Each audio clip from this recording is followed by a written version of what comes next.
Yo, what is good, my anime people? What is good, yo?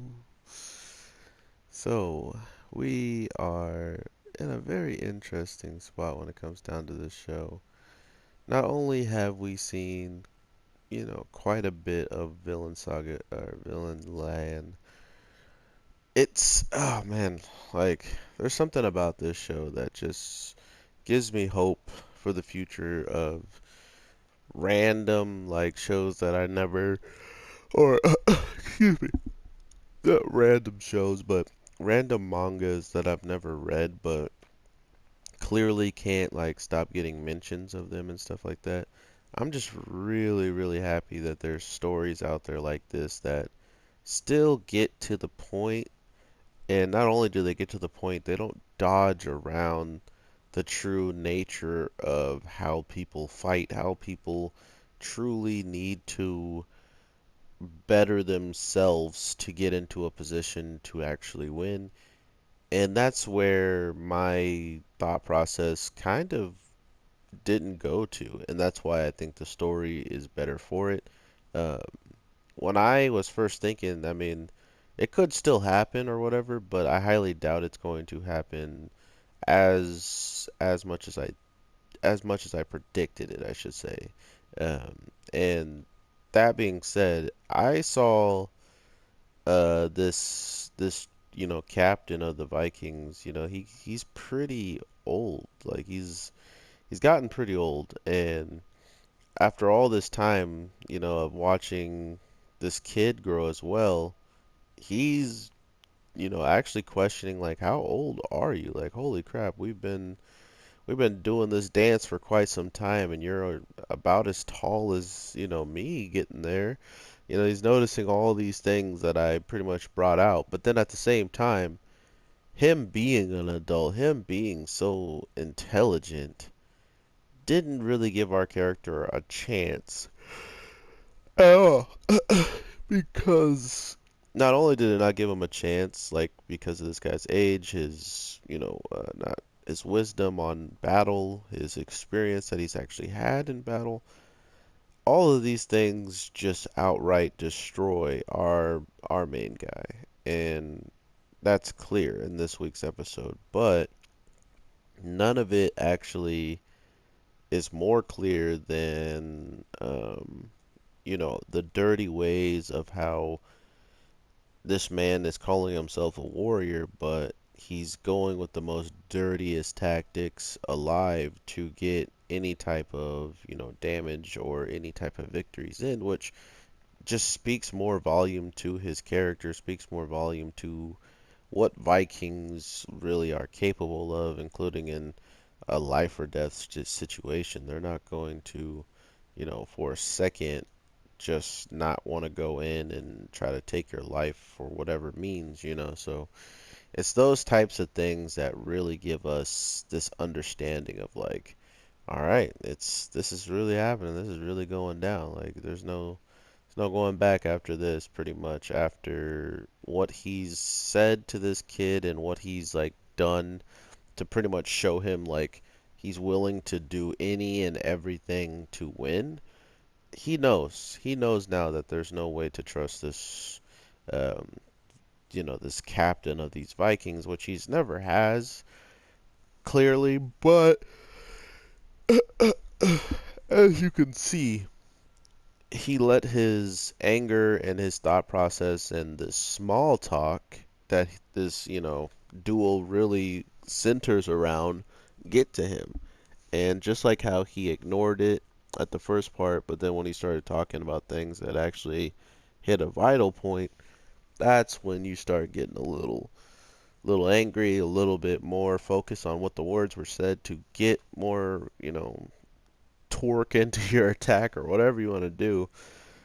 But man, just by him acting as if he don't even remember who your father was. I've killed so many people. I've killed so many dumb men that would do dumb things.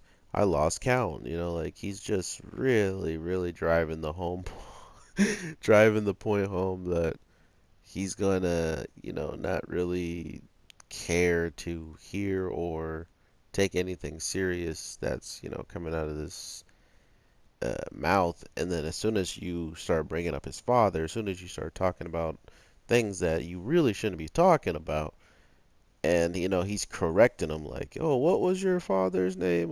Do, die." like he's just going in just to go in, and that triggered the crap out of him, right? So I love the fact that they put that type of energy out there. I love the fact that they have this man using every single trick in the book practically just to beat a kid. He's not inexperienced anymore. He's killed so many people that he probably doesn't even remember them as much as he's saying this guy doesn't remember his dad, right? So it's a really, really twisted story of practically becoming the same monster that you set out to beat. And I think that's what kind of scares me the most when it comes down to this character is not only does he really want this revenge and really want to, get out of the situation he's in the case of what he tells the slave girl who was a noble and is now, serving her life and being a slave to the person that practically took out her whole village or every one of her people.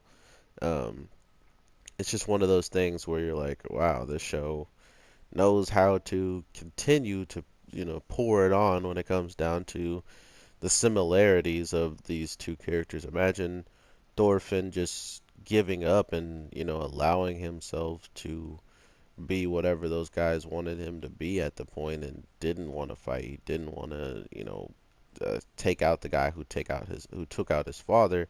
All this different stuff. He would practically be that girl getting whipped up and beat up because he would definitely be um, like he would just be comatose. Like her for instance when the guy asked her to do something and she still needed to progress all of it or she wasn't even listening fully. Like that would be him in the case of he probably wouldn't be jumping at a at how high and all this stuff, but he would be discouraged otherwise. So it's crazy that they have this girl doing this, very, very similar lifestyle that he has, and yet she doesn't have to fight.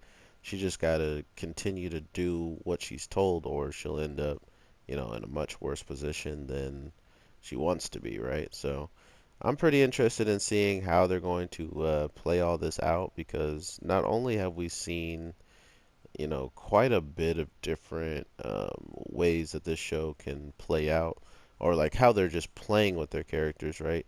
We got this man who is ridiculously, ridiculously powerful, but because not just powerful, but he's a great leader to these soldiers, and they'll follow him through thick and thin. It goes to show you, what type of leadership he has and not only that, where everybody who watched the duel and kind of was there to hear all this being said, they still were, not, they didn't care on how he did it. It's just the fact that he won, right? Like all they wanted to see was him come out with the W. And because he did, it was awesome. They don't know what happened, but it was awesome, right? So that's one of the things that kind of go along with these Vikings and how they stick together. Anything they do or see by another one, it's amazing, even depending on how you have to get there, because we saw as soon as he started insulting the father and talking about who was he, and he was stupid enough to put his weapon down to save a kid, you see the reaction from Thorfinn, just complete anger, and then we go straight over to the man who's like the right hand man of the captain, who instantly already knows he's lost now. You're going with your anger, you're going with all this rage and stuff that you just felt at that moment, and you're putting it into an attack, which isn't gonna get you far.